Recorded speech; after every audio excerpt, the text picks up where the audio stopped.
Abondamment relayée par les médias, la nouvelle a fait le tour du monde au début 2017. L'année 2016 a battu des records de chaleur. Selon le GIEC, si rien ne change, la Terre s'acheminerait vers un réchauffement climatique aux conséquences dramatiques.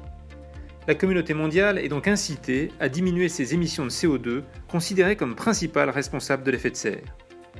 Mais si l'on prend un peu de recul, que disent vraiment les données collectées par les satellites et les balises officielles ? L'analyse des relevés de la température moyenne de la planète entre 1997 et 2017 ne révèle aucune tendance à un réchauffement mondial à long terme. Certes, elle montre que les années 2015 et 2016 ont connu un pic de chaleur d'une ampleur exceptionnelle, mais elle met aussi en évidence le retour à la normale dès le début de l'année 2017.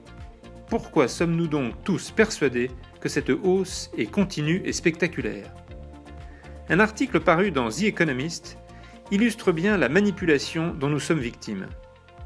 En observant les courbes de plus près, on remarque d'abord la distorsion des échelles. Mais ce n'est pas tout. Le graphique s'interrompt sur le pic de chaleur de l'année 2016 en omettant le retour à la normale de l'année 2017, pourtant bien connu au moment de la publication. Ainsi présenté, le réchauffement climatique semble très préoccupant.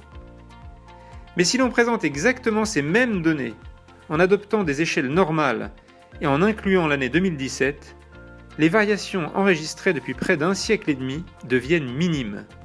Rien ne peut alors justifier les prédictions alarmistes du GIEC.